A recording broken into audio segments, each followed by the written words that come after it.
Hello everyone and welcome to a really fun game that was played in 2013, that's already 10 years ago, between myself and a Fide master from a city next to mine, Pavao Keglević. He's not just a Fide master, but he's also a grandmaster of correspondence chess and a true gentleman, as I have met him many times. He's really an incredible player, an incredible person, and always has a lot of fun stories to share. And this is the first time I faced such a strong opponent. He was, at the time we played this, he was 72 years old. He's 83 now, and he's still an active chess player, so he's still very strong mentally and physically. But at the time we played this game, he was 72, but probably in better shape than I was. I didn't expect much from this game, and I was very well. I was almost scared going into this game because I've never faced a titled player. I've faced some candidate masters, but never a FIDE master. So I already psyched myself out before the game started, but I actually managed to do something in the game. It's not a lot. I did not play a good game. I did not play a great game. The moves you will see here, you've probably never played such bad moves, but a series of bad moves kind of created something. So it's hard to describe without me actually showing it to you. So let's check it out. It was played in 2013 in the regional championship. I had white pieces and I opened the game with e4 as I usually do. We have pawn to c5 and knight to f3, and here he played pawn to e6. Which, okay, I knew about this move. I knew this move existed, but if I studied anything, it was the how to attack the knight of Sicilian. I never really did any research on how to play against pawn to e6. So, okay, I played pawn to d4. I knew you had to open up the center. Knight to f6. I played knight to c3, and here he played pawn to e6, which is, from today's standpoint, a very rare move, as it invites pawn to e5. And even though I was an aggressive player, I would attack at the first chance you give me. I did not play this. I have no idea why. Probably I thought it was bad since he was a FIDE master. But yeah, after e5 he would have to go back, or maybe knight to d5, and then he allows the trade and he allows the doubling of the pawns. But maybe he can just go back, and then maybe my pawn is not as strong here as I think it would be. So it's hard to say. The engine says it's fine. You're going to play something like bishop to f4, continue with queen to d2, maybe castle queenside. I thought maybe it was a bit too ambitious to try this. So I played bishop to g5. Now I'm preparing pawn to e5, and he played queen to c7. I played queen to f3, just continuing my development, trying to castle queenside, and bishop to e7 now. I did castle queenside here, and he played knight to c6, put pressure on my knight here, and I did not want trade. I should probably just continue development, but I played knight to b3. I wanted to keep the pieces on the board, and also the knight on b3 is preventing the queen from coming to a5 in the future, which I thought could be irrelevant. So he starts pawn to b5, as we do have castles on opposite sides of the board. He still hasn't castled. His king is still on e8, but still could be very relevant. And now I should start with a nice prophylactic king to b1, but I start my attack with pawn to g4, probably thinking, okay, he's gonna castle, I'm gonna push g5, h4, h5, and so on. But g4 is already a bad move in itself, because it kind of it kind of exposes not only the g4 pawn, but also this diagonal, which you'll see how he takes advantage of this. He plays bishop to b7. Makes sense, putting the bishop on this long diagonal. I play bishop captures on f6, he plays bishop captures on f6, and now I played knight to c5. I was hoping to get rid of this bishop on b7, probably the reason why I put my knight to b3. Maybe I was expecting bishop to b7, and then I wanted to play knight to c5 to put pressure on the bishop, and this is where the fun really starts. Here, my position is dead lost. And you will quickly see why. He plays knight to e5. He attacks my queen, and also my knight on c5 is hanging. So naturally I have to defend it, but in order to defend it, I have to give up the g4 pawn. So this is what I play. Queen to e3. Every other move loses terribly. This move also loses, maybe just not as terribly. And now if I can play f3, I will be very happy, but of course he's not going to allow that. He plays knight captures on g4. I play queen to d2, the only move I found. If I hadn't found this move, I would probably just resign here. So I played queen to d2, and now he played queen captures on c5, but not really. Queen captures on c5 would be a nice move, but if he goes for that, I can play queen captures on d7, and after king to f8, I can play queen captures on b7, which seems like, okay, now maybe it's white who's better, but actually after getting the rook to safety, rook to e8, there's really not all that much for me to do here. I can basically just resign. The f2 pawn is hanging, the knight here is really just terrible, b4 is coming, this is completely winning for black. So that's one thing you could do. Another thing you could do is try something like maybe bishop to e5, which is a very nasty threat now of just bishop to f4, winning the white queen. And then I could play maybe something like knight to d3, attack the bishop, guard the f4 square, but now b4 comes. And it's definitely not easy. I would have to play something like knight to e2. He could capture on e4, and my position is just garbage here. I mean, my rook is hanging, and after rook to g1, I can play bishop captures on he can play bishop captures on d3, and if I capture on g4, he just goes back, and he has this amazing queen on c7. The rook is coming to c8. The bishops are absolute monsters, so there's no way I survive this. He can just push those pawns, and it resigns for me. But okay. After this g4 move, this weird move that I played, he first played knight to not that, in this position, after knight to e5, I played queen to e3, and now he played knight captures on g4, like we said, queen to d2, and now he played rook to d8, so he did not go for either of the moves that we've mentioned, which is also fine, but it kind of allows me to stay in the game a little bit longer. I played knight captures on b7, he played queen captures on b7, and now I played pawn to f4, trying to get those pawns up the board, but his attack is just much faster. Pawn to b4, he chases away my knight. I play not knight back to b1 or knight to a4, I actually played knight to d5 here, and here I was already preparing myself for resignation, but still I've seen knight to d5 in books. I've seen people play it against the Sicilians. Sometimes it works out, and you still in those days, at least I still wasn't thinking in engine terms. It's not like, okay, now if you put this to an engine, the engine says, okay, black is winning, it's just a -4 or -3.6, but in those days I thought, okay, maybe I have something here. And okay, he played e captures on d5, and now I played h3, just stalling here, attacking the knight. He played knight back to h6, and I played pawn to e5, just harassing his bishop a little bit. He played bishop back to e7, and I played rook to g1, just putting my rook on the g file, saying that, okay, now if he castles, maybe I can play something like f5, maybe I can put pressure on the king, maybe first bishop to d3 and then f5. I know I have nothing, but maybe, if I can get f5 and f6, maybe I can turn things around. But he just played bishop to c5. He attacks my rook and invites me to play rook captures on g7, which I do. Rook captures on g7, and now he plays knight to f5. And it seems like, okay, now I really have to resign. My rook is hanging, and also he now gains control of the e3 square. Bishop to e3 will capture my queen, and also I can't go back with rook to g3.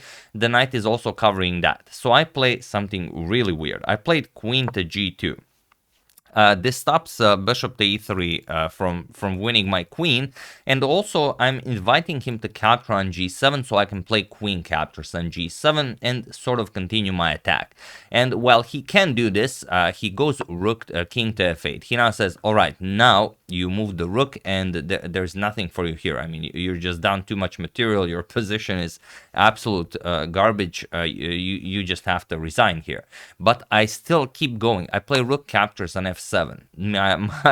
Whole idea is queen to g5 followed by queen to f6, and maybe good things will happen. That's literally what I was thinking here. He played king captures on f7. I played queen to g5, and now I'm threatening to capture his knight.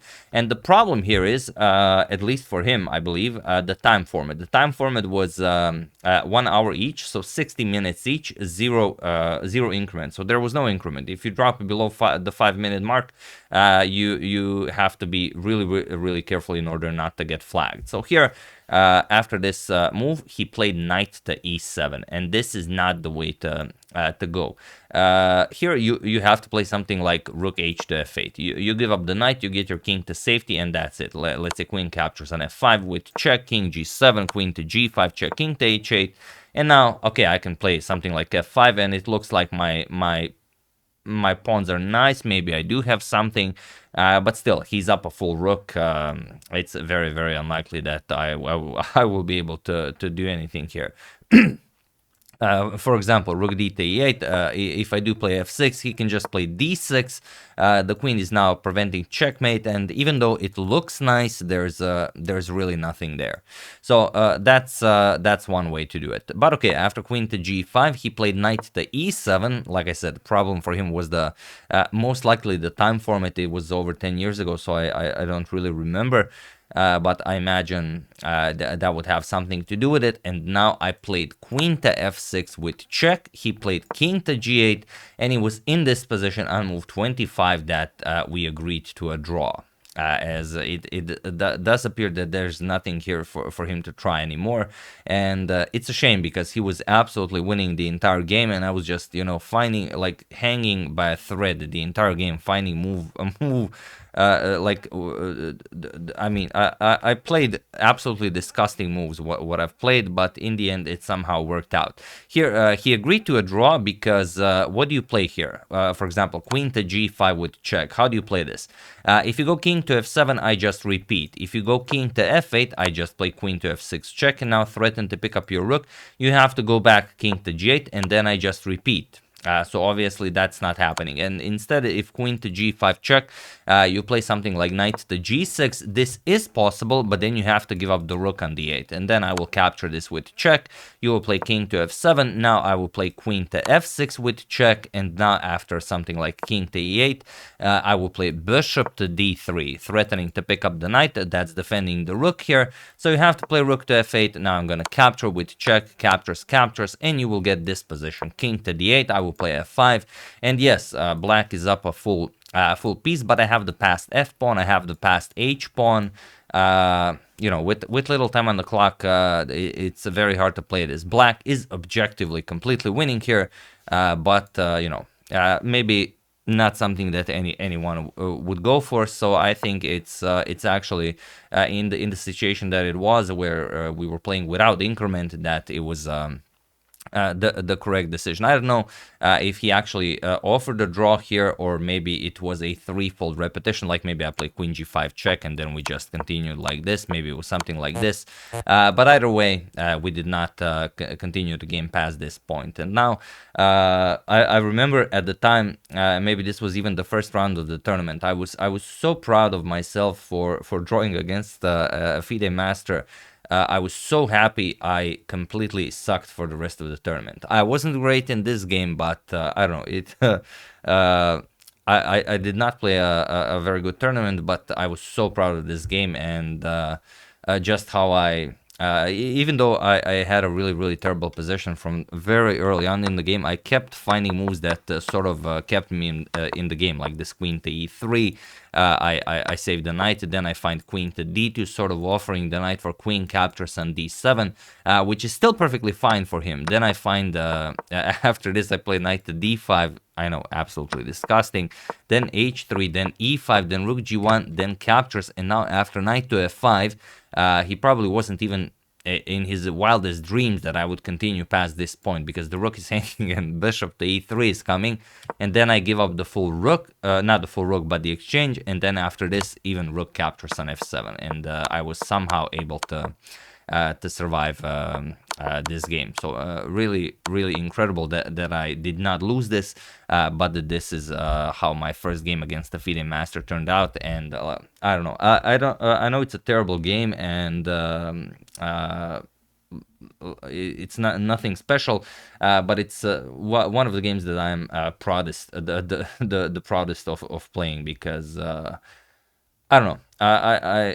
It was so hard for me to even imagine that I would not lose this game. Going into it, I was already prepared to lose, and I was just finding moves that, you know, keep me hanging by a thread. And in the end, when I finally got the draw, it was an absolutely incredible experience for me. And it's incredible that that also he even offered the draw.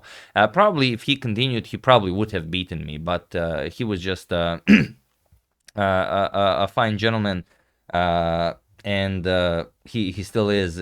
We've played a couple of times even after that game, and if he has like an equal position, he will offer a draw. Even though he would probably crush you, because he is, I mean, an incredibly strong player. But yeah, that's the game. Hope you guys enjoyed it. Also, a fun story about Mr. Pavao. At one point, I think maybe it was some 8 years ago, maybe 7 years ago, I don't know. We were playing a team championship, our town, or our club from our town against their club from their town, and we came to their club. And Mr. Pavao was sweeping the pavement. You had to cross the street, go onto the pavement, and then you go into their chess club. And he was sweeping the street. And you know, a gentleman asked him, like, Pavao, you're a professor. Why are you sweeping the street? And he responded, because it's dirty.